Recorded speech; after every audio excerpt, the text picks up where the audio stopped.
नमस्कार दोस्तों, स्वागत है आपका चौकसी हॉस्पिटल यूट्यूब चैनल पर। हम इस चैनल पर डिफरेंट एजुकेशनल इंफॉर्मेटरी वीडियोस डालते रहते हैं। आज फिर एक नए क्लास को लेकर आए हैं आप सभी के लिए। जो हमारा टॉपिक है आज का वो है एंटीबायोटिक्स। तो एंटीबायोटिक्स का पूरा A to Z सभी को हम आज इस क्लास में जानने की कोशिश करेंगे। तो आज की क्लास में जो हम टॉपिक कवर करेंगे वो है सबसे पहले एंटीबायोटिक्स के टाइप्स कितने होते हैं, एंटीबायोटिक्स डिफरेंट ग्रुप के होते हैं, वो कितने ग्रुप के होते हैं। तीसरा पॉइंट है मोड ऑफ एक्शन, एंटीबायोटिक्स आखिर हमारे शरीर में जाके काम कैसे करता है, कैसे वो बैक्टीरिया को मारता है या उसको रोकता है, ये हम देखेंगे मोड ऑफ एक्शन में।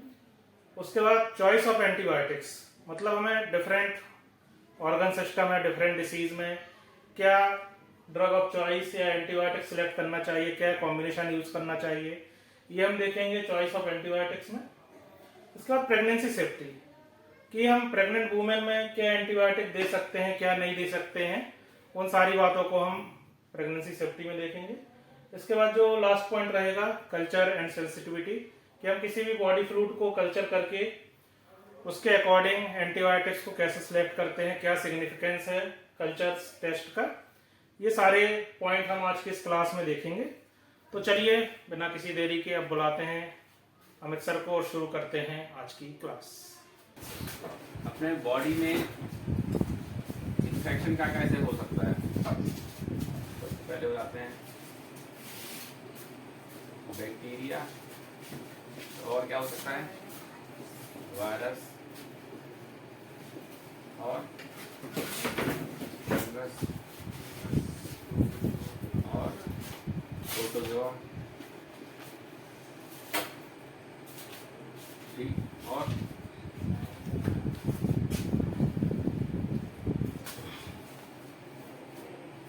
मेनली तो यही है। ठीक है, इसमें से बैक्टीरिया जो है मेनली अपन इसी को आज पढ़ रहे हैं।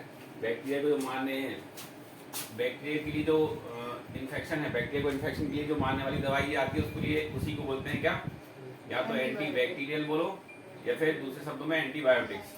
एंटीबायोटिक्स क्या होते हैं, सब्सटेंस जो होते हैं जो कि बनते भी हैं किसी बैक्टीरिया से, एक बैक्टीरिया से बनते हैं और दूसरे बैक्टीरिया को मारने के लिए यूज करते हैं, उसको बोलते हैं एंटीबायोटिक्स।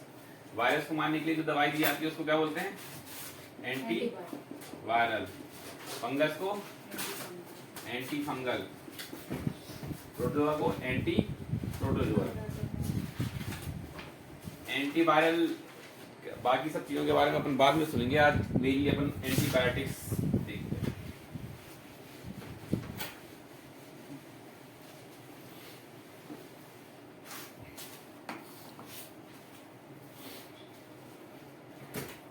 अब नेचुरली कोई भी एजेंट है, जैसे अपन एजेंट कोई भी एजेंट हो, चाहे वो वायरस हो, बैक्टीरिया हो, फंगस हो, प्रोटोजोआ हो, ये है अपना कोई भी agent foreign particles. Foreign particle अपने बॉडी में एंटर हुआ, बॉडी में जब इंटर होता है, इंटर होने के बाद क्या होता है, वो बॉडी में लगातार रेप्लिकेशन करना चालू हो जाता है, उसके सेल्स बढ़ने लगते हैं। ठीक है, अपने बॉडी में कोई फॉरेन पार्टिकल आएगा तो अपनी बॉडी क्या होती है, उसके लिए उसको मारने की कोशिश करती है, चाहे कोई सा भी पार्टिकल हो, उसको मारने की कोशिश करेगी, मारने की कोशिश करती है, तो मारने की कोशिश में वो अपने बॉडी के अंदर एंटीबॉडीज बनाती है। ठीक है, उसको पहले आइडेंटिफाई करती है एंटीजन को, क्या कौन सा एंटीजन है, आइडेंटिफाई करने के बाद उसको उसके अंदर एंटीबॉडी बनाती है। ठीक है, ये एंटीबॉडी बनने के बाद फिर वो इसको मारना चालू करती है। मारने के दौरान क्या होता है, मारने के दौरान क्या होता है, इन्फ्लामेशन पैदा होता है, एक दूसरे से मारने के दौरान इन्फ्लामेशन होता है और ये साइटोकाइनेस बनते हैं। ठीक है, ये साइटोकाइनेस जो इन्फ्लामेशन पैदा करते हैं, उसी से जो बॉडी में है ना, जो जो अपन सीआरपी लेवल टेस्ट करते हैं, ये सीआरपी लेवल ये इन्फ्लामेशन को दिखाता है कि बॉडी में कितना इन्फ्लामेशन पैदा हो रहा है। ठीक है, तो डिपेंड करता है एजेंट कितना तेज है, अपनी बॉडी की इम्यूनिटी कितनी तेज है, कितनी जल्दी एंटीबॉडीज बन रही हैं, कितना ज्यादा इन्फ्लामेशन पैदा हो रहा है, इस पर डिपेंड करता है ओवरऑल जो है उसका रिजल्ट क्या होगा।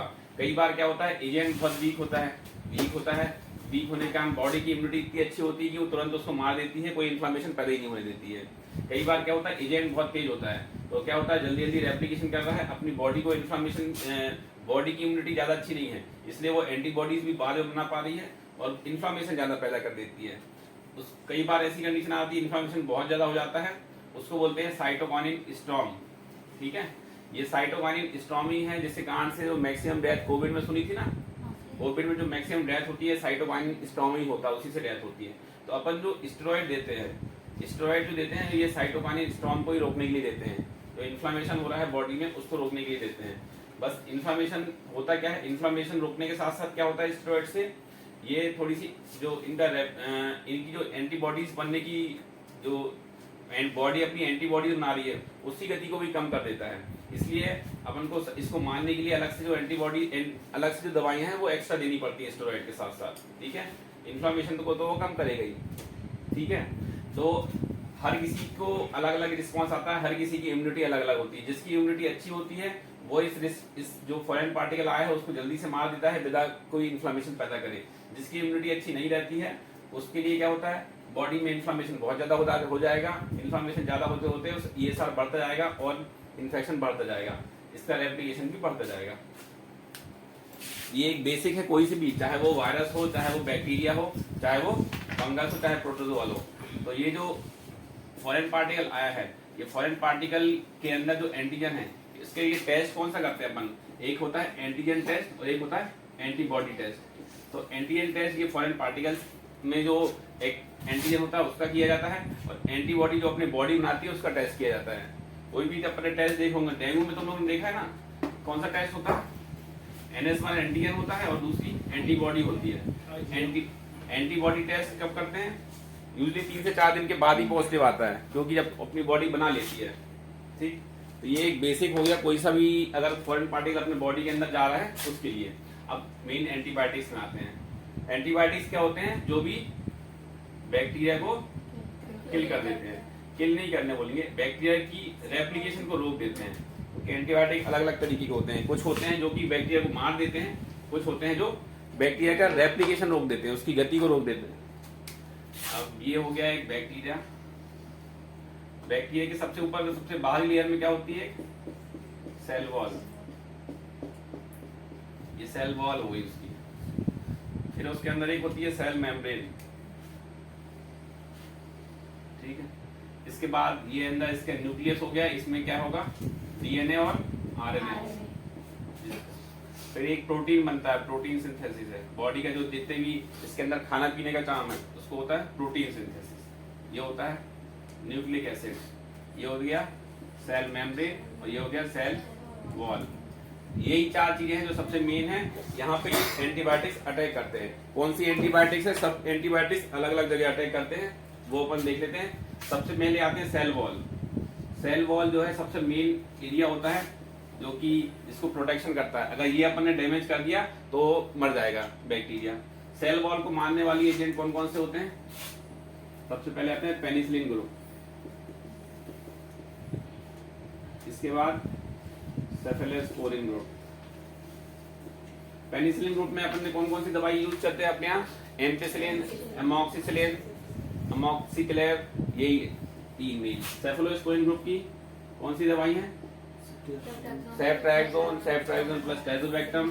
इसके बाद आते हैं कार्बापेनम। कार्बापेनम में आते हैं मेरोपेनम, मेरोपेनम, इमीपेनम। इसके बाद वैंकोमाइसिन। वैंकोमाइसिन नाम सुना है, वैंकोमाइसिन। ये 4 एंटीबायोटिक, 4 ग्रुप ऑफ एंटीबायोटिक है जो कि सेल वॉल को रोक देते हैं सिंथेसिस। फिर आते हैं अपन प्रोटीन सिंथेसिस रोकने वाले। प्रोटीन सिंथेसिस रोकने वाले जो है, जो बैक्टीरिया के प्रोटीन है, प्रोटीन को बनने ही नहीं देते हैं। जब प्रोटीन बनने ही नहीं देंगे तो फिर वो उसका अपने आप ही डिस्ट्रॉय हो जाएगा। प्रोटीन सिंथेसिस को रोकने के लिए जो एंटीबायोटिक्स होती हैं वो है मैक्रोलिड्स। मैक्रोलिड्स में क्या कहते हैं, एजिथ्रोमाइसिन, क्लेरिथ्रोमाइसिन, क्लिंडामाइसिन। यही 3 मेन अपन यूज करते हैं दवाइयां, सेम ग्रुप की हो गई। ठीक, इसके बाद एक और है अमाइनोग्लाइकोसाइड्स। अमाइनोग्लाइकोसाइड्स, अमाइनोग्लाइकोसाइड्स में क्या कहते हैं, जेंटामाइसिन, अमीकासिन और स्ट्रेप्टोमाइसिन। ये 3 ही मेडिसिन यूज करते हैं, इसके अलावा तो कोई यूज करते नहीं है। इसके अलावा टेट्रासाइक्लिन ग्रुप। टेट्रासाइक्लिन में क्या आता है? डॉक्सीसाइक्लिन, जो कि अपने हम ओनली यूज करते हैं डॉक्सी। बस न्यूक्लिक एसिड सिंथेसिस रोकने वाली दवाई कौन सी होती है? मोस्ट कॉमनली अपन यूज करते हैं फ्लोरोक्विनोलोन्स। फ्लोरोक्विनोलोन्स में क्या होगा? लीवोफ्लॉक्स, ओफ्लॉक्स, सिप्लॉक्स, सब हो जाएंगे, जितने भी लॉक्स हैं सब हो जाएंगे इसमें। इसके अलावा एक और होती है जो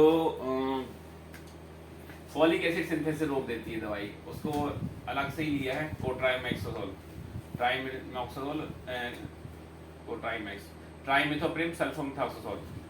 कोट्राइमेक्स है यूजुअली बहुत ओल्ड टाइप की ड्रग्स है, अपन यूज करते भी नहीं है। इसमें एक और वो भी आती है लिंकोसामाइड। लिंकोसामाइड नाम सुना है? नहीं सुना, रहने दो, यूज करते भी नहीं है उसको। अपन को इसमें ज्यादा ध्यान नहीं देना है। मेनली एक सेल वॉल, सेल मेम्ब्रेन के लिए होती है, सेल मेम्ब्रेन के लिए होती है पॉलीमेक्सिन। ये एंटीबायोटिक बहुत हाई क्लास की एंटीबायोटिक है, यूजुअली आईसीयू में यूज होती है, यूज और कहीं यूज नहीं होती है, अपने यहाँ को यूज करते नहीं अपन। बहुत महंगी भी आती है, 2,000 रुपए की। तो टीकोप्लेन वगैरह इसी में आते हैं। पॉलीमेक्सिन, हाँ, टीकोप्लेनिन वाली जो जितनी भी हायर वाली है उसी में आ जाते हैं। टीकोप्लेनिन लेकिन आगे इसमें जाएगा, वो कारोपेनम और मोनोवेक्टम आते हैं उसके आगे। है मेट्रोजिल, मेट्रोजिल का नहीं लिखा है, एनारोब्स में होता है, लेकिन इसमें ग्रुप में कहीं नहीं लिखा हुआ मेट्रोजिल का नाम। तो इसी में अपन ये भी देख लेते हैं, इसमें से कौन, ये जो सेल वॉल सिंथेसिस हैं, ये जितनी भी दवाई हैं, इसमें से वैंकोमाइसिन को छोड़ के सब प्रेगनेंसी की कैटेगरी बी की दवाई हैं, मतलब प्रेगनेंसी में सब सेफ हैं, ठीक है।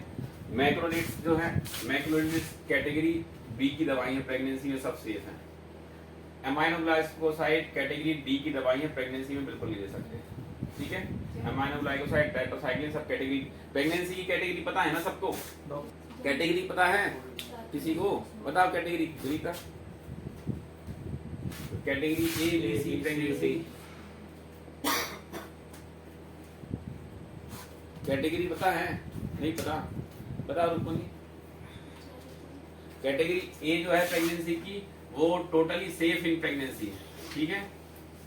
कैटेगरी डी है टोटली अनसेफ इन प्रेगनेंसी, मतलब कैटेगरी ए की दवाई आंख बंद करके दे सकते हैं, कैटेगरी डी की दवाई आंख खोल के भी नहीं देनी है, ठीक है। तो ये दो दवाई अलग ही समझ में आ गया। कैटेगरी ए में सिर्फ एक ही दवाई है, बी कॉम्प्लेक्स, ठीक है। उसके बाद आते हैं बी और सी। तो ज्यादा दवाइयां जो हैं इसी कैटेगरी में आती हैं, बी और सी में। डी में सिर्फ अपन को एक ही एंटीबायोटिक से याद है, जो अमीकासिन, जेंटामाइसिन, स्ट्रेप्टोमाइसिन और डॉक्सी, ये फ्लोरोक्विनोलोन वो सी में है। चलो कैटेगरी बी और सी में ये क्या कहते हैं? बी जो मेडिसिन है, बी मेडिसिन ऐसी है, इसमें ट्रायल्स हुए हैं, ट्रायल्स में ह्यूमन में सेफ है ये, लेकिन एनिमल्स स्टडी में अनसेफ बताई गई है, ठीक है। और सी कैटेगरी जो है, इसके ह्यूमंस के ट्रायल्स है ही नहीं, ट्रायल्स ज्यादा पता नहीं है, लेकिन एनिमल स्टडी में तो अनसेफ है ही, ठीक है। कुल मिला के ये है कि सी कैटेगरी ऐसी है जो अगर पेशेंट को अपन को लगता है कि मेडिसिन देना ज्यादा जरूरी है, ठीक है, तो अपन देंगे, और थोड़ा बहुत रिस्क होगा, पेशेंट को एक्सप्लेन करके दे सकते हैं। बी कैटेगरी जो है, बी कैटेगरी भी टोटली अपन कह सकते हैं कि सेफ ही स्टडी, जितनी भी ह्यूमन स्टडी हुई है उसमें सेफ निकली है वो दवाई, या तो कुछ ह्यूमन स्टडी नहीं हुई है, अगर एनिमल स्टडी हुई है उसमें भी सेफ दिखाई गई है। तो इस कंडीशन में बी तो देते ही है। जितनी भी कैटेगरी बी की एंटीबायोटिक्स हैं, पेनिसिलिन ग्रुप की, सेफ्लोनेस्पुलिन ग्रुप की, कार्बापेनम ग्रुप की, ये तीनों ग्रुप की एंटीबायोटिक अपन आंख बंद करके दे सकते हैं प्रेगनेंसी में, और मैक्रोलेट ग्रुप की एजिथ्रोमाइसिन, क्लेरिथ्रोमाइसिन, क्लिंडामाइसिन, पेनिसिलिन की ऑगमेंटिन, और सेफ्लोस्पोरिन ग्रुप की जितनी भी है, सेफ्ट्राइजोन वगैरह, और कार्बापेनम ग्रुप की मेरोपेनम, इमिपेनम, ये सब दे सकते हैं प्रेगनेंसी में। इस पे पहले बताते हैं अपन choice of antibiotic selection. Choice कब करते हैं? सबसे मेन चीज तो यही है, चॉइस ऑफ एंटीबायोटिक सिलेक्शन। आप बॉडी में कोई सा भी इंफेक्शन है उसमें एंटीबायोटिक सिलेक्ट कैसे करते हो और चूज कैसे करते हो, सबसे मेन तो यही है, चूज करना कैसे है। तो बॉडी में जहां जहां इंफेक्शन है उसकी अपन एक तरीके से कैटेगरी बना लेते हैं।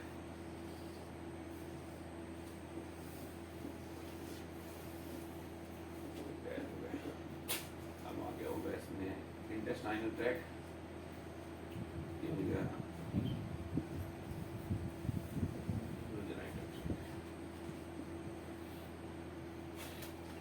बॉडी में जितने भी इन्फेक्शन है, जो बैक्टीरिया होते हैं वो क्या होते हैं, या तो होते हैं ग्राम पॉजिटिव या होते हैं ग्राम नेगेटिव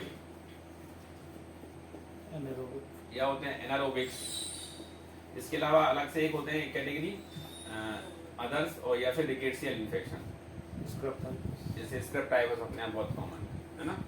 तो ग्राम पॉजिटिव जो बैक्टीरिया होते हैं वो कहाँ इफेक्ट करते हैं, ग्राम नेगेटिव के लिए कौन सी एंटीबायोटिक है, एनारोब्स के लिए कौन सी एंटीबायोटिक है और रिकेट्सियल के लिए कौन सी एंटीबायोटिक है। इनका बस थोड़ा सा नॉलेज होना चाहिए और अपन को ग्रुप्स पता होना चाहिए, तो आसानी से किस जगह के इन्फेक्शन ग्राम पॉजिटिव पे होते हैं, किस जगह के ग्राम नेगेटिव होते हैं, कहाँ का इन्फेक्शन एनारोबिक्स होता है और कहाँ अदर रिकेट्सियल इन्फेक्शन होते हैं। थोड़ी सी बेसिक नॉलेज हो जाए तो उसके हिसाब से अपन खुद ही एंटीबायोटिक सिलेक्ट कर सकते हैं। ग्राम पॉजिटिव इन्फेक्शन यूजली कहाँ के इन्फेक्शन कहलाते हैं, स्किन के इन्फेक्शन जो भी हैं, ये यहाँ पे जितने भी हैं, फेस के, ईयर के, पैर में कोई घाव आ रहा है, हाथ में कोई बॉयल्स हो गया, बॉयल्स तो नहीं ना, फ्रंकल होते हैं, बॉयल्स होते हैं, स्किन में कोई घाव हो गया, ईयर में कोई इन्फेक्शन हो गया, कहीं फोड़ा हो गया, फोड़ा फुंसी हो गया, ये सब कहाँ के होते हैं, स्किन के इन्फेक्शन।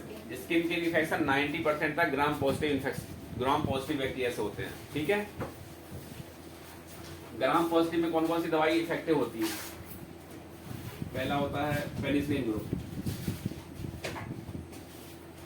दूसरा होता है फ्लोरोक्विनोलोन्स, तीसरा होता है मैक्रोलिड्स ग्रुप, चौथा होता है वैंकोमाइसिन। ये 4 दवाइयां हैं, 4 दवाइयां बहुत ही ज्यादा इफेक्टिव हैं ग्राम पॉजिटिव इन्फेक्शन के लिए। ठीक है, ग्राम पॉजिटिव इन्फेक्शन कहीं पे भी होगा तो ये 4 दवाई दे सकते हैं। 4 में से अलग अलग दवाई का अलग अलग मतलब अपनी चूज पे डिपेंड करता है कि अपन को कौन सी देनी है। कहीं पे एजिथ्रोमाइसिन देनी है, तुम्हें इच्छा लग रहा है लियोफ्लॉक्सासिन, ऑगमेंटिन या फिर वैंकोमाइसिन। ज्यादा सीवियर इन्फेक्शन है तो वैंकोमाइसिन दो, इनका चूज अपने अपने पे जिसको अच्छी लग रही है वो यूज कर लो। कोई ऐसा फिक्स वो नहीं है कि किसी को अपन ने लियोफ्लॉक्सासिन दी है तो लियोफ्लॉक्सासिन देनी है, किसी को एजिथ्रोमाइसिन देनी है तो एजिथ्रोमाइसिन देनी है। अपने पे है, तुम्हें जो अच्छा लग रहा है उसके हिसाब से दे दो। ठीक है, लेकिन ये याद रखना चाहिए कि ग्राम पॉजिटिव जगह जहाँ पे ग्राम पॉजिटिव इन्फेक्शन होने का रिस्क है वहां पे अपन ग्राम नेगेटिव की दवाई ना दें। ठीक, पेट के जितने भी इन्फेक्शन है, गट के इन्फेक्शन हो गए, ये सब जो है ग्राम नेगेटिव से होते हैं। यूरिन के इन्फेक्शन, किडनी के इन्फेक्शन, ये सब कहाँ से होते हैं, ग्राम नेगेटिव से प्लस एनारोबिक्स। हाँ, ग्राम नेगेटिव और एनारोबिक्स के होते हैं। तो अपन को गट यहाँ के जितने भी इन्फेक्शन हैं इसमें अपन को कवरेज देना पड़ता है, जिसमें ग्राम नेगेटिव भी कवरेज हो और एनारोबिक्स भी कवरेज हो। यूजली अपन पेट के इन्फेक्शन को कौन सी दवाई कॉमनली देते हैं, अमीका देते हैं प्लस मेट्रोजेल। मेट्रोजेल जो है एनारोबिक्स कवरेज करती है, अमीकासिन ग्राम नेगेटिव कवरेज देती है। अमीकासिन जो ये है अमाइनोग्लाइकोसाइड है, ये कॉमनली यूज होते हैं मेनली ग्राम नेगेटिव कवरेज के लिए, बहुत ही स्ट्रांगली है। ग्राम नेगेटिव इन्फेक्शन को मारने के लिए सबसे अच्छी दवाई अभी यही है। कौन सी? एमाइनोग्लाइकोसाइड्स, जिसमें अमीकासिन आ जाते हैं, जेंटामाइसिन आ जाते हैं और स्ट्रेप्टोमाइसिन। तो ग्राम नेगेटिव इन्फेक्शन यूजली कहाँ का होता है, यूरिनरी ट्रैक्ट का इन्फेक्शन होगा, किडनी का इन्फेक्शन से, गट का इन्फेक्शन, गट में जो भी हो, गट में अब कोई भी इन्फेक्शन हो सकता है, डायरिया हो, पेट दर्द हो, अपेंडिक्स हो और कोलाइटिस हो, एंटेराइटिस हो, सब में यही यूज करेंगे। क्या? Gram negative plus एनारोबिक्स। एनारोबिक्स में एक मेट्रोनिडाजोल है, दूसरा क्लिंडामाइसिन, इन दोनों में से कोई यूज कर सकते हैं। अब अमीकासिन के अलावा जो थर्ड जनरेशन की सेफलोस्पोरिन ग्रुप अभी बाद में पढ़ाएंगे। सेफलोस्पोरिन जो ग्रुप होता है ना, उसके 5 जनरेशन होती है, first generation, second generation, third generation, fourth generation और फिफ्थ जनरेशन। उसमें से फर्स्ट और सेकंड जनरेशन ग्राम पॉजिटिव में इफेक्टिव होती है, सेकंड, थर्ड और फोर्थ ग्राम नेगेटिव में और फिफ्थ तो ऑलमोस्ट ब्रॉड स्पेक्ट्रम में, दोनों में यूज हो सकती है। ब्रॉड स्पेक्ट्रम मेडिसिन जो होती है, जो पूरा कवरेज करती है ग्राम पॉजिटिव, नेगेटिव, एनारोब सबको, उसको बोलते हैं ब्रॉड स्पेक्ट्रम। उसमें आती है मेरोपेनम, ठीक है, मेरोपेनम आती है, थोड़ी बहुत ये है ऑगमेंटिन है, ये भी ब्रॉड स्पेक्ट्रम में आती है, जिनको कहीं पे भी यूज कर सकते हैं। चलो, गट के अलावा और कौन सा इन्फेक्शन बचा है? थ्रोट का इन्फेक्शन, गले के इन्फेक्शन, नाक से लेके आते हैं रेस्पिरेटरी ट्रैक्ट में। रेस्पिरेटरी ट्रैक्ट के इन्फेक्शन 95% तक ग्राम पॉजिटिव ही होते हैं। सर्दी, जुकाम, खांसी और LRTI, URTI जितने भी होते हैं ग्राम पॉजिटिव होते हैं, तो उसमें अपन यही ग्रुप की दवाइयां देंगे। ठीक है, शुरुआत यहीं से कर सकते हो, पेनिसिलिन ग्रुप से, लेवोफ्लॉक्सासिन ग्रुप, एजिथ्रोमाइसिन, और अगर कोई ज्यादा रेजिस्टेंस है तो वैंकोमाइसिन। और कौन सा जगह होती है अपनी? ब्रेन के इन्फेक्शन तो यूजली ग्राम नेगेटिव से ही होते हैं, ठीक है। मेनिंजाइटिस हो गई, ग्राम नेगेटिव बैक्टीरिया से ही होते हैं मेनली, तो उसके लिए, लेकिन ब्रेन के लिए इन्फेक्शन के लिए एक अलग चीज देनी पड़ती है, एक ब्लड ब्रेन बैरियर होता है। तो ब्रेन में कोई सी भी जो मेडिसिन है ना, बाकी बॉडी में आसानी से चली जाती है, ब्रेन में जाने के लिए एक ब्लड ब्रेन बैरियर होता है, एक बैरियर टाइप का होता है, एक छन्नी कह सकते हैं, एक छन्नी होती है, उसको क्रॉस करके जाना पड़ता है। हर कोई एंटीबायोटिक उसको क्रॉस नहीं कर पाती है, ठीक है। तो जैसे मेरोपेनम वगैरह है, मेरोपेनम इतने अच्छे से क्रॉस ही नहीं करती उसको, तो मेरोपेनम नहीं दी जाती ब्रेन के इन्फेक्शन में।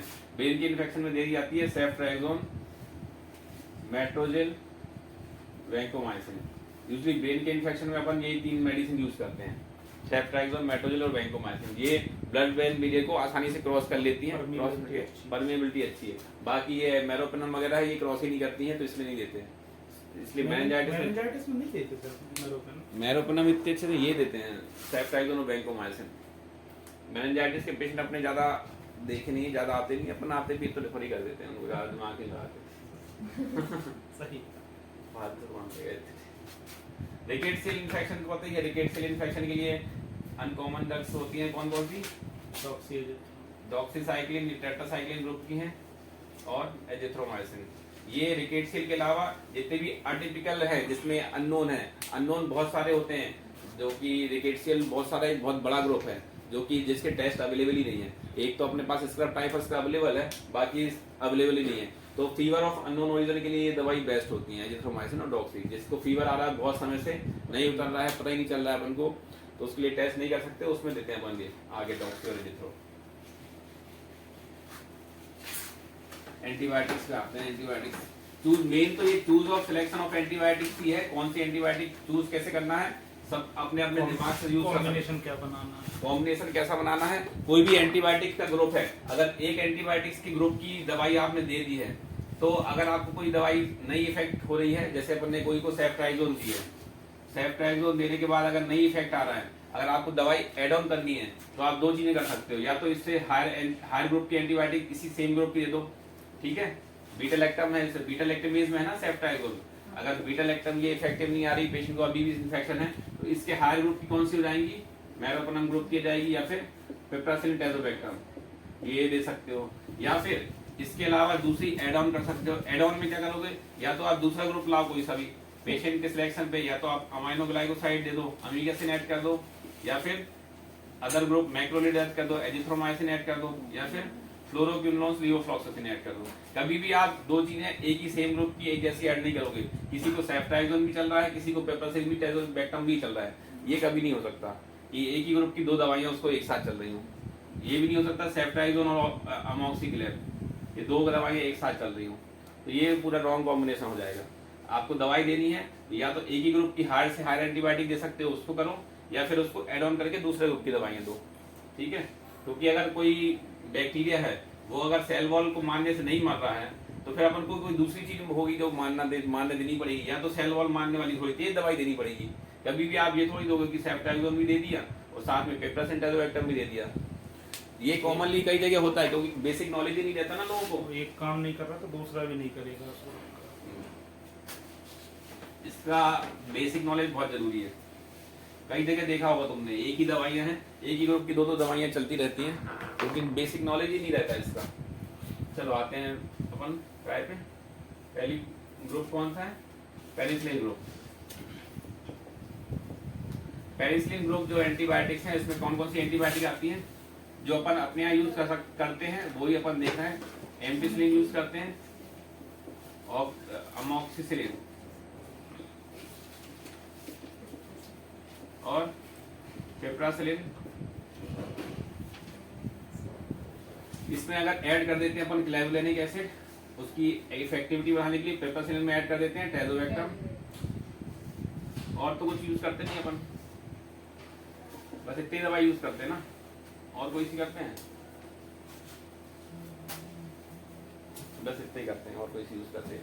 तो ये पेनिसिलिन ग्रुप की है जो कि बैक्टीरिया की सेल वॉल सिंथेसिस को रोक देती हैं, सेल वॉल को सिंथेसिस को रोक देती हैं और उससे पेशेंट को, उससे जो बैक्टीरिया को किल करती हैं। इनका कॉमनली यूज कहाँ करते हैं अपन? पेनिसिलिन ग्रुप की जितने भी स्किन इन्फेक्शन है, स्किन इन्फेक्शन चाहे वो ईयर से लेके हो गए, सर में कहीं पे भी बॉयल है, ईयर में इन्फेक्शन है और रेस्पिरेटरी ट्रैक में कोई भी इन्फेक्शन है, उसमें यूज कर सकते हैं। एज ए ब्रॉड स्पेक्ट्रम भी यूज होती है, जो ऑगमेंटिन और क्लेवुलिनिक एसिड ये कॉम्बिनेशन हो जाता है पिपरसिन टैजोबैक्टम, ये एक ब्रॉड स्पेक्ट्रम एंटीबायोटिक होती है। ब्रॉड स्पेक्ट्रम एक बार हो गई है तो फिर वो कोई से भी इन्फेक्शन में यूज कर सकते हैं, चाहे वो गट का इन्फेक्शन हो, चाहे वो यूरिनरी ट्रैक्ट का इन्फेक्शन हो, चाहे वो कहीं का भी इन्फेक्शन हो, चाहे फीवर ऑफ अननोन ओरिजिन हो। अननोन ओरिजिन ऑफ फीवर में भी अपने एक ब्रॉड स्पेक्ट्रम एंटीबायोटिक यूज करेंगे। तो कोई किसी भी अननोन इन्फेक्शन है उसमें अपन यूज कर सकते हैं इसको। ठीक, ये इसके फायदे क्या है? सबसे पहला, प्रेगनेंसी में सेफ है। साइड इफेक्ट इसके क्या है? जितने भी ये पेनिसिलिन ग्रुप की दवाइयां हैं, ये क्या है, गट की मोटिलिटी, गट में क्या ब्रॉड स्पेक्ट्रम की होती है। ब्रॉड स्पेक्ट्रम होने के कारण क्या होती है, गट का जो नॉर्मल फ्लोरा है, जो गट के नॉर्मल फ्लोरा है, जो कि गट की डाइजेशन बना के रखता है, उसको डिस्ट्रॉय कर देते हैं ब्रॉड स्पेक्ट्रम होने के कारण। तो उसके कारण क्या होता है, डायरिया हो जाता है। मोस्ट कॉमन साइड इफेक्ट होता है एम्पिसिलिन, अमोक्सिसिलिन, पेपरसिन का डायरिया। कभी भी देखा होगा तो ऑगमेंटिन दवाई हम देते हैं, ऑगमेंटिन के साथ हमेशा वाइजलेग या फिर एक प्री प्रोबायोटिक साथ में देते ही देते हैं। क्यों देते हैं? इसी कारण से देते हैं क्योंकि जो नॉर्मल फ्लोरा मर गया है वो इससे कवर हो जाए। तो ये ध्यान रखना, कभी भी आप पिपरसिन ग्रुप की दवाइयां दे रहे हो तो साथ में वाइजलेग देना ही देना है।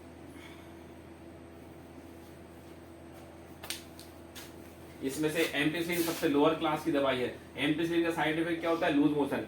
ये अपन हेपेटिक एनकेफेलोपैथी में देते हैं, सिर्फ इसके साइड इफेक्ट को ठीक करेंगे। जो लूज मोशन, पेशेंट को अगर लूज मोशन कराने हैं ना, उसके लिए एम्पिसिलिन देते हैं हेपेटिक एनकेफेलोपैथी में। अमोक्सिक्लेव और ऑगमेंटिन ये इससे थोड़ा, जो पिपरसिन टैजोबैक्टम है ये इससे थोड़ी सी हाई क्लास की दवाई कहलाएगी। ठीक है, और कुछ है इसमें पेनिसिलिन ग्रुप में? साइड इफेक्ट हो गए, इफेक्टिवनेस है, कहाँ यूज कर सकते हैं वो देखिए अपन ने। एक पेनिसिलिन ग्रुप हो गया। ड्यूरेशन कितना लंबा चला सकता है? कोई भी एंटीबायोटिक है, एंटीबायोटिक्स का ड्यूरेशन ऐसा कोई क्लियर कट नहीं होता है। एंटीबायोटिक्स सिलेक्ट कैसे करते हैं? कोई सा भी इन्फेक्शन हुआ, अगर आपको चूज ऑफ एंटीबायोटिक है, इसका जो बेस्ट तरीका है, बेस्ट तरीका जिसमें अपन को पता चले कि उसमें कौन सा इन्फेक्शन है, उसके लिए कौन सा टेस्ट होता है? Culture sensitivity.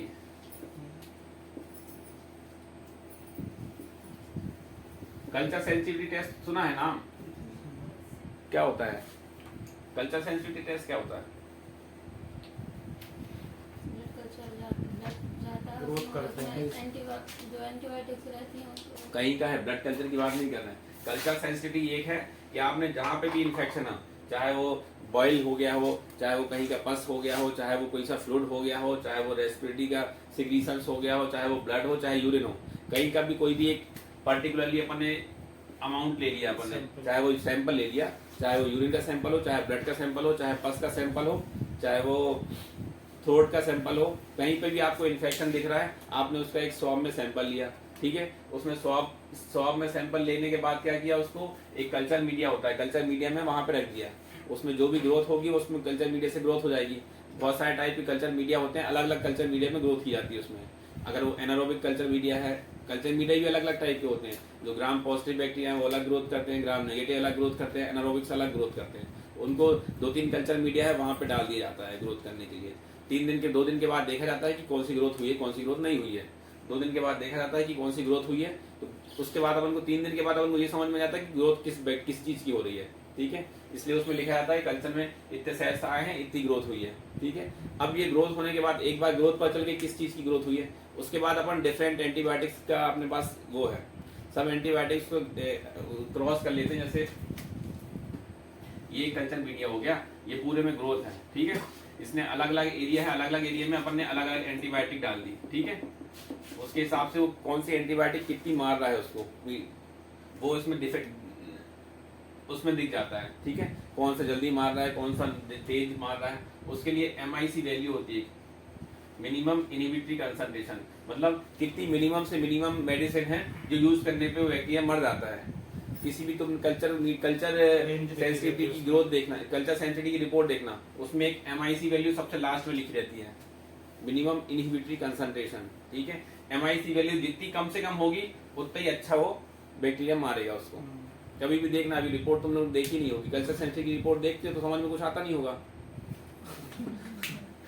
कभी देखते नहीं, क्योंकि उसमें देखो, उसमें सबसे पहले ऊपर लिखा रहता है कि ग्रोथ कितनी हुई है, कितने मीडिया में हुई है और कौन सा बैक्टीरिया उसमें ग्रो किया है, सबसे पहले ऊपर ये लिखा रहता है। उसके बाद नीचे लिखा रहता है एंटीबायोटिक्स की एक बहुत सारी लिस्ट लिखी रहती है, एंटीबायोटिक की ये नाम लिखे रहते हैं, उसके लिए सेंसिटिव है कि रेजिस्टेंस है वो लिखा रहता है। सेंसिटिव हो मतलब वो मार पा रहा है, रेजिस्टेंस है मतलब नहीं मार पा रहा है। ये इसमें यहाँ पे एंटीबायोटिक्स डाली, उसने नहीं मारा मतलब रेजिस्टेंस हो गया। मार रहा है लेकिन कितने अच्छे से मार रहा है वो डिपेंड करता है ये MIC वैल्यू पे। तो अपन जो सिलेक्शन ऑफ एंटीबायोटिक्स है वो इसी पे MIC वैल्यू के हिसाब से अपन देखते हैं कौन सी सबसे अच्छी एंटीबायोटिक्स मार रहा है वो इसको, उसके हिसाब से अपन दे देते हैं एंटीबायोटिक। ये लेकिन बहुत रेयर केसेस में दी जाती है जब पेशेंट को अपन को नहीं पता चला, क्योंकि कल्चर सेंसिटिविटी आने में हो जाता है 7 दिन का टाइम, 7 दिन में तब तक तो पेशेंट निपट ही जाएगा, ठीक है। तो वो यूजुअली क्रोनिक केसेस में दी जाती है, जैसे यूरिनरी ट्रैक इन्फेक्शन हो गया। यूरिनरी ट्रैक इन्फेक्शन रिकरेंट जिसको होता रहता है उन लोगों में कराते हैं। अब जिनको बुखार नहीं उतर ही नहीं रहा है, जिनका बुखार, उन केसेस में अपन को कराना ही पड़ता है कि अब नहीं उतर रहा है कि अपन ने सब कुछ देके देख लिया तब कल्चर कराएंगे। बाकी हर किसी केस में नहीं कर सकते। कहीं बॉडी के अंदर फ्लूइड भरा हुआ है, बॉडी के अंदर कोई एब्सेस है उसमें कर सकते हैं, जैसे लिवर एब्सेस हो गया, एब्डोमिनल में कोई इन्फेक्शन है, कोई अपन ने कोई सर्जरी करी है या फिर कुछ उसमें अपन को पस मिला है तो उसको कल्चर सेंसिटिव के लिए भेज देते हैं। नॉर्मली केसेस में कल्चर सेंसिटिव नहीं भेजी जाती। लेकिन बेस्ट तरीका जिसमें अपन को पता चल जाए कि कौन सा बैक्टीरिया है और उसमें कौन सी दवा इफेक्टिव है, ये तो अपन ने जो ग्रुप्स बताए हैं ग्राम पॉजिटिव ग्राम नेगेटिव के, ये बदलते रहते हैं, ठीक है। कोई एंटीबायोटिक्स किसी को यूज करते हैं किसी में नहीं करते। दूसरा ग्रुप आगे सेफेलोस्पोरिन, ठीक है। सेफेलोस्पोरिन ग्रुप की दवाई है। सेफेलोस्पोरिन के 5 ग्रुप हैं, जनरेशन है, first generation, second generation, third generation, fourth generation, fifth generation. इनमें कौन सी मेडिसिन यूज होती है बहुत ज्यादा याद करने की जरूरत नहीं है। फर्स्ट और सेकंड जनरेशन आज से यूज होते ही नहीं है, छोड़ दो। थर्ड और फोर्थ जनरेशन की मेडिसिन यूज होती है और फिफ्थ जनरेशन की मेडिसिन यूज होती है। इसमें से सेफिजिम,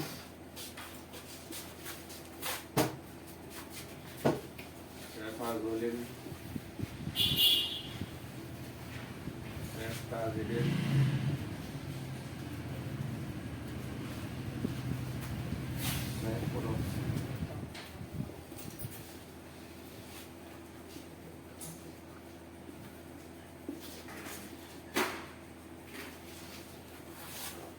इसमें से जो ओरल मेडिसिन यूज कर सकते हैं, जो ओरली में दे सकते हैं वो है सेफिजिम, सेफाज़ोलिन, सेफ्टाज़िलिन, सेफपोडॉक्सिन, ये ओरली दे सकते हैं। और इंजेक्टेबल में तो अपन को एक ही पता है अभी, सेफ्ट्राइजोन जो देते हैं अपन। सेफ्ट्राइजोन का जो डोज है, सेफ्ट्राइजोन का इंजेक्टेबल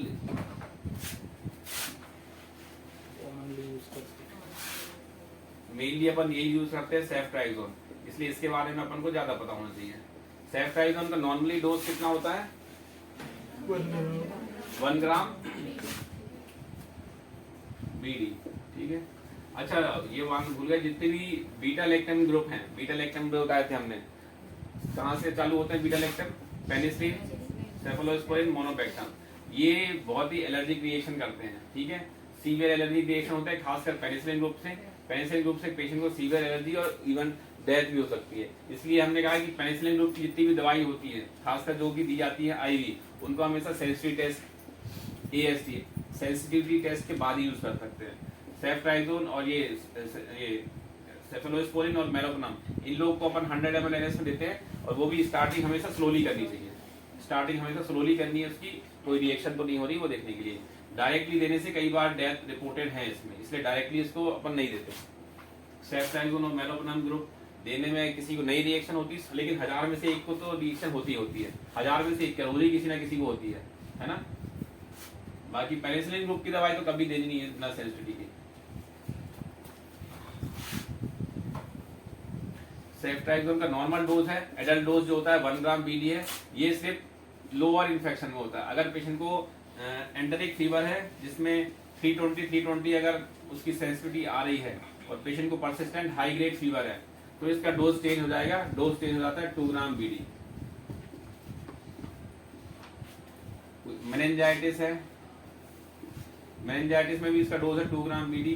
सीवियर कोई इन्फेक्शन है, सीवियर इन्फेक्शन कहीं का भी हो रहा है जहाँ पे ग्राम नेगेटिव सस्पेक्टेड है, सीवियर ग्राम नेगेटिव इन्फेक्शन, उसमें भी 2 ग्राम बीडी। तो सेफ्ट्राइजोन का जो डोज है, अगर लेस इन्फेक्शन है, हल्का फुल्का फीवर आ रहा है, ज्यादा कोई समस्या नहीं है, तो उसके लिए 1 ग्राम बीडी है। लेकिन कहीं पे भी सीवियर इन्फेक्शन है, एंटेरिक फीवर में बहुत अच्छी यूज होती है, एंटेरिक फीवर में ये बहुत हाईली सेंसिटिव है, इसलिए एंटेरिक फीवर में अगर हाई ग्रेड फीवर है तो उसको 2 ग्राम बीडी देना है। मेनिंजाइटिस और सीवियर ग्राम नेगेटिव इन्फेक्शन कहीं सस्पेक्टेड है तो उसको 2 ग्राम बीडी देना है। इसका भी साइड इफेक्ट जैसा पेनिसिलिन ग्रुप का साइड इफेक्ट है उसकी जैसा है, क्योंकि ये गट में मोर्टिलिटी भी बढ़ाता है, गट में इन्फेक्शन, गट में जो नॉर्मल फ्लोरा है उसको भी डैमेज कर सकता है। तो डायरिया कॉमनली रिपोर्टेड है, इससे एक एलर्जिक रिएक्शन हो सकती है। जिसको पेनिसिलिन से एलर्जी है उसको इस ग्रुप की कोई भी दवाई नहीं देनी है, ठीक है। कई लोग बोलते हैं कि हमें पेनिसिलिन से एलर्जी है, तो पेनिसिलिन से जिसको एलर्जी है उसको 50% की चांसेस हैं कि उसको सेफ्ट्राइजोन और मोनोबेक्टम सब ग्रुप से सबसे एलर्जी होगी, तो उसको फिर अगर कोई से भी ग्रुप की दवाई नहीं देनी है, उसको कोई दूसरे ग्रुप की यूज करनी है दवाई। और साइड इफेक्ट हो गया, इफेक्टिवनेस हो गया। कहाँ यूज करते हैं सेफ्ट्राइजोन? जहां जहां अपन ने पेनिसिलिन ग्रुप यूज किया है वहां सब जगह यूज कर सकते हैं, जहां जहां बताया। बस मेनली ये कि जो अपन 3rd और 4th जनरेशन होते हैं वो ग्राम नेगेटिव के लिए ज्यादा यूज करते हैं। ग्राम नेगेटिव इन्फेक्शन कहाँ होता है? गट में इन्फेक्शन है, यूरिनरी ट्रैक्ट में इन्फेक्शन है, और किडनी इन्फेक्शन में यूज कर सकते हैं, मेनिंजाइटिस में यूज कर सकते हैं, ठीक। पेनिसिलिन का उसमें दे दिया सर, पेनिसिलिन एक्चुअली थोड़ा सा DRL वाला है, उसमें देते हैं अपन। हाँ VDRL ग्रुप यूज करते हैं। हाँ पेनिसिलिन भूल गए, जितने भी उसका बता। एसटीडी है, एसटीडी में भी यूज करते हैं। एसटीडी में ज्यादातर यही यूज करते हैं, सेक्सुअली ट्रांसमिटेड डिसीज जो आती है, खासकर ये VDRL, सिफिलिस, इसमें यूज कर सकते हैं पेनिसिलिन। पेनिसिलिन कौन सा यूज करते हैं इसमें?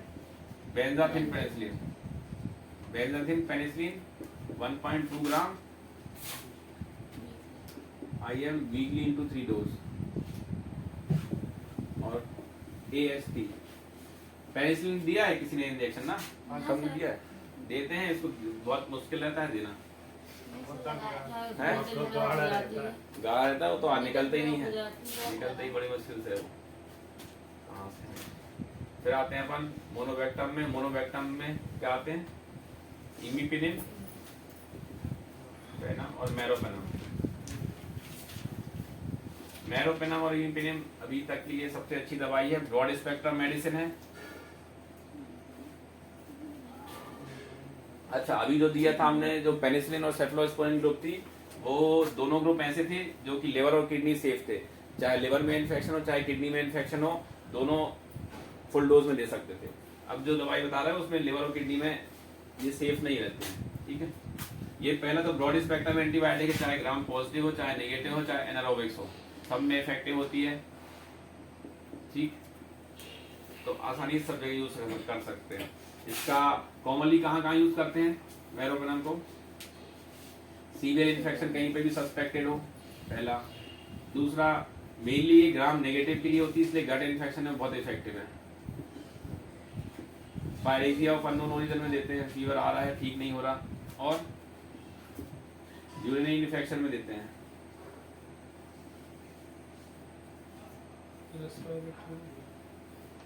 रेस्पिरेटरी ट्रैक्ट में बहुत अच्छी नहीं है, ग्राम पॉजिटिव बहुत अच्छा कवरेज नहीं है इसका मैरोपेनम का। मैरोपेनम यूजली ग्राम नेगेटिव कवरेज जहाँ पे अच्छा रहता है वहाँ पे देते हैं। तो ज्यादातर हमने यही यूज करे, जहाँ पे फीवर नहीं ठीक हो रहा है, गट इन्फेक्शन हो गया, यूरिनरी ट्रैक्ट इन्फेक्शन होगा, उन्हीं में ज्यादा इफेक्टिव है।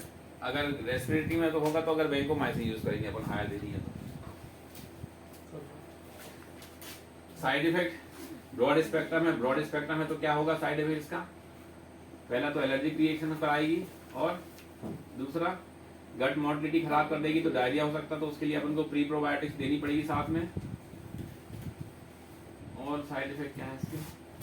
और बहुत ज्यादा साइड इफेक्ट नहीं है इसके लिए। अपन को लिवर किडनी, लिवर के लिए तो सेफ है, लिवर में कोई इन्फेक्शन है तो दे सकते हैं, लेकिन अगर किडनी में डैमेज है तो इसका डोज क्या करना पड़ेगा? अल्टर्ट करना पड़ेगा। और इसका सेफ डोज क्या है CKD में? अगर कोई सी किडनी बिल्कुल काम नहीं कर रही है तो भी इसको 500 मिलीग्राम TDS दे ही सकते हैं। नॉर्मल डोज इसका कितना है? 1 ग्राम TDS, ये नॉर्मल एडल्ट डोज है, इसके अलावा इससे कम नहीं देना। तो 500 TDS इसका मिनिमम डोज है, इससे कम डोज में इफेक्टिव नहीं है। मैरोपेनम देने के लिए हालांकि एक लोडिंग डोज देना पड़ता है मैरोपेनम के लिए, एक लोडिंग डोज होता है 2 ग्राम का। अगर कोई पेशेंट ठीक ठाक है, अफोर्डेबिलिटी इशू ज़्यादा नहीं है, उसको 2 ग्राम स्टेट दो, उसके बाद 1 ग्राम TDS दो, तो ज़्यादा अच्छे से इफेक्ट होगा। कोई सीवियर डायरिया, जैसे सीवियर डायरिया वाले पेशेंट आते हैं, सीवियर गट इन्फेक्शन है, सीवियर यूरिनरी ट्रैक्ट इन्फेक्शन वाले पेशेंट होते हैं जिनका किडनी सेफ हो, किडनी क्रिएटिन नॉर्मल हो, उनको सीधे आप डायरेक्ट 2 ग्राम दो, 2 ग्राम देने के बाद 1 ग्राम TDS दो, इसका इफेक्ट बहुत अच्छा आता है उससे। ये तो हो गया अपने beta lactamase group. Beta lactamase के बाद आते हैं अपन फ्लोरोक्विनोलोन्स में। फ्लोरोक्विनोलोन्स जो है सबसे कॉमनली जो है मेडिसिन दी जाती है, इसका कॉमनली देने का सबसे पहला रीजन ये है, सबसे ज्यादा चीप है ये। लियोफ्लॉक्स सिप्लॉक्स हैं, बहुत ही सस्ते आते हैं, सबसे चीप है। दूसरा ब्रॉड स्पेक्ट्रम है। तीसरा साइड इफेक्ट बहुत कम है। चौथा इजीली अवेलेबल है, इजी अवेलेबल मिल जाते हैं। ये इसका 4 चीजें हैं। एक तो ब्रॉड स्पेक्ट्रम है, मेनली लियोफ्लॉक्स जो है ब्रॉड स्पेक्ट्रम ग्रुप में आती है। जो ओफ्लॉक्स है, ओफ्लॉक्स सिप्लॉक्स,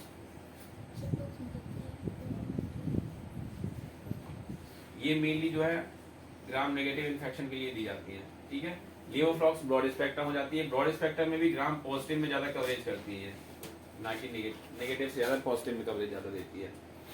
ये कवरेज भी इनके वो है, ऐसा कोई हार्ड एंड फास्ट नहीं है कि ग्राम पॉजिटिव कोई कवरेज दे रहा है और ग्राम नेगेटिव कोई कवरेज दे रहा है। आजकल बैक्टीरिया अपने जो स्ट्रक्चर है लगातार चेंज करता रहता है, तो कौन सी एंटीबायोटिक कौन सी इसको यूज होनी है कि नहीं होनी, वो ट्रीटमेंट कल्चर सेंसिटिव पे ही करेगा, उसके अलावा कोई टेस्ट नहीं जिसमें अपन बता दें। तो मेन इसका लियोफ्लॉक्सासिन का डोज क्या है, ओरल दे रहा हो तो 500 मिलीग्राम ओडी, इंजेक्टेबल दे रहा है तो भी उतनी है 100 ml नहीं रहता, 500 ही रहता उसमें भी। तो ये नॉर्मल डोज है इसका। देते कहाँ कहाँ है, ग्राम पॉजिटिव तो कहाँ कहाँ दोगे, स्किन इन्फेक्शन में दोगे और रेस्पिरेटरी इन्फेक्शन में दोगे और सेप्सिस में भी दे दे। नॉर्मल सेप्सिस में एज ए एड ऑन कर सकते हैं। कोई एक मेडिसिन से नहीं आराम पड़ रहा है, कोई इन्फेक्शन ज्यादा है, दूसरा ऐड कर देंगे अपन। जैसे कोई अपन ने सेप्टाइजन ग्रुप ऐड किया कहीं पे, देखा अपन ने पेशेंट को सेप्सिस ज्यादा है तो इसको ऐड ऑन कर दिया, as a add on medicine हो जाएगी। साइड इफेक्ट, सबसे मोस्ट कॉमन साइड इफेक्ट इसका क्या है, FDR। FDR सुना है ना, fixed drug reaction. Fixed drug reaction है ये मोस्ट कॉमनली, इसमें 100 में से हर एक पेशेंट, हर एक को FDR होता है इसको, लियोफ्लॉक्सासिन से या फ्लोरोक्विनोलोन्स कौन सी। कहाँ यूजली गट इन्फेक्शन में अपन कौन सी दवाई यूज करते हैं, O2, जो कि मेडिसिन वाले आंख बंद कर देते हैं। O2 में क्या होता है, ओफ्लॉक्स और ऑर्डिनाजोल, ओफ्लॉक्स रहती है ना उसमें, ठीक है। ये O2 से, ये ज्यादातर लोग O2 खाने के बाद बोलते हैं कि उसके मुंह में छाले हो गए, ये पेशाब के रास्ते में छाले हो गए, या फिर स्किन में ऐसे गोल गोल काले काले पैच पड़ जाते हैं, उसको बोलते हैं फिक्स्ड ड्रग रिएक्शन, ठीक है। फिक्स्ड ड्रग रिएक्शन अगर ज्यादा बढ़ जाती है तो कई बार उसमें एक स्टीवन जॉनसन सिंड्रोम होता है, SJS, स्टीवन जॉनसन सिंड्रोम में कन्वर्ट हो जाती है, उसमें पूरे मुंह में रैशेज, पूरे बॉडी में बहुत रैशेज आ जाते हैं और इवन डेथ भी रिपोर्टेड है इसमें। तो इनिशियली अगर किसी भी पेशेंट को आप फ्लोरोक्विनोलोन्स दवाई दे रहे हो तो ये रूल ऑफ थंब है कि उसको बताना है कि गोली खाने के बाद अगर आपको कोई दिक्कत होती है, कहीं मुंह में या पेशाब के रास्ते में छाले होते हैं या फिर कहीं पैचेज आ रहे हो, तो तुरंत उसको बंद करके वापस दिखाने आना है। ध्यान जरूर रखना है, ये किसी को लोग आजू बाजू आपके पास रिपोर्ट करेंगे, ये अपन गोली खाई थी, मेडिकल से गोली ले रही थी, उसके बाद ऐसा रैशेज आ गए, ऐसे बॉडी में black black rashes, black black आ जाता है। यहाँ पे मेनली हाथ में आते हैं, हाथ पे यहाँ पे, और उसका एक फिक्स ये है कि अगर एक बार जहाँ पे आए ना उसी जगह पे वापस आते हैं, दूसरी बार दोबारा भी उसी जगह पे आ जाएंगे वो, और मुंह में भी छाले जाएंगे और ये पेरिनियल रीजन में भी छाले जाएंगे, ठीक है। ये कई बार अनडायग्नोज आती है, अपन दूसरा सोचते हैं कि और कुछ इन्फेक्शन बढ़ गया है तो अपन ने और उसको डबल डोज कर दिया और बढ़ गया। फिक्स्ड ड्रग रिएक्शन ही एक ऐसी जो कि फ्लोरोक्विनोलोन्स का साइड इफेक्ट है, इसके अलावा सबसे अच्छी मेडिसिन यही है जो कि सब जगह यूज कर सकते हैं। अब कहाँ पे आते हैं, मैक्रोलिड्स। मैक्रोलिड्स एंटीबायोटिक्स कौन कैसे होते हैं, एजिथ्रोमाइसिन, क्लिंडामाइसिन, क्लेरिथ्रोमाइसिन। इसमें से ये एजिथ्रो और क्लिंडा जो है ना कैटेगरी बी की ड्रग्स है प्रेगनेंसी में, ये है कैटेगरी सी की ड्रग्स क्लेरिथ्रोमाइसिन। एक होती है बैक्टीरियोस्टैटिक ड्रग, स्टैटिक, और बैक्टीरियोसिडल, दोनों में क्या डिफरेंस है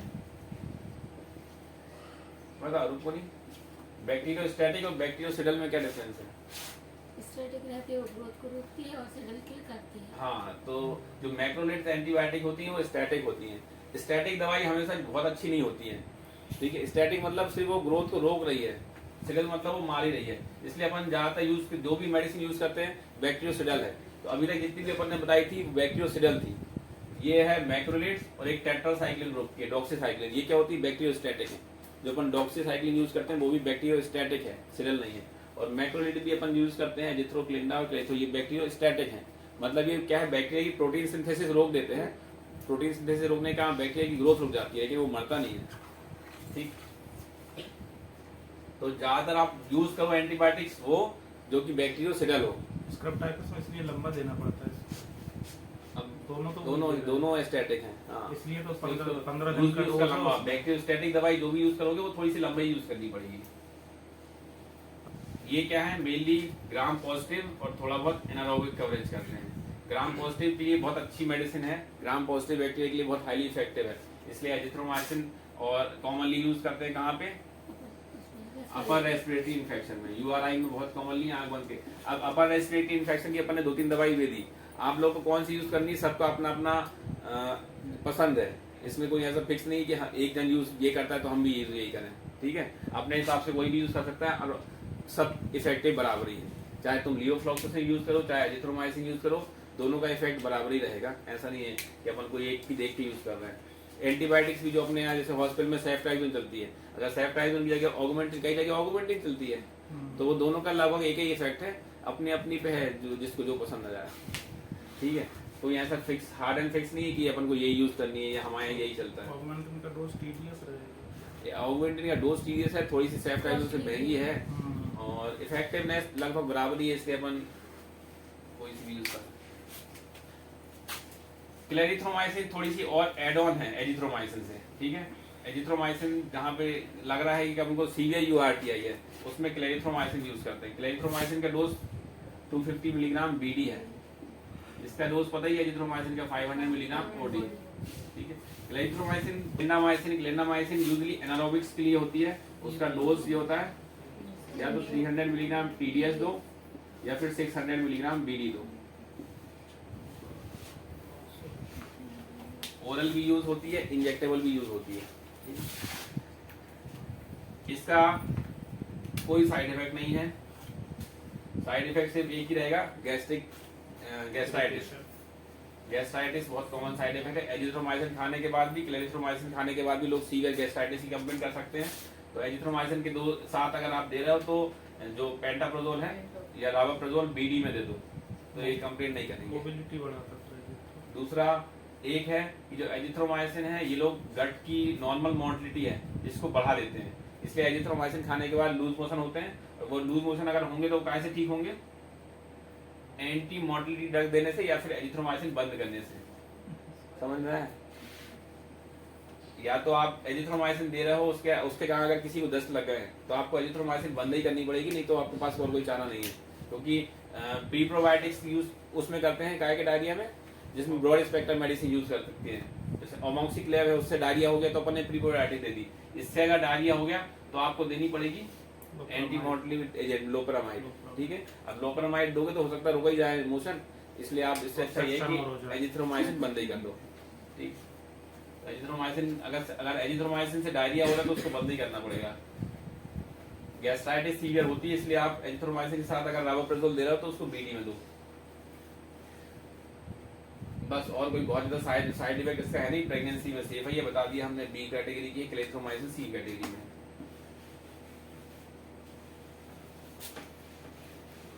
लिवर किडनी से कोई रिलेशन नहीं है, लिवर किडनी इन्फेक्शन में दे सकते हैं सेम डोज में। अब कहाँ में आते हैं? अमाइनोग्लाइकोसाइड।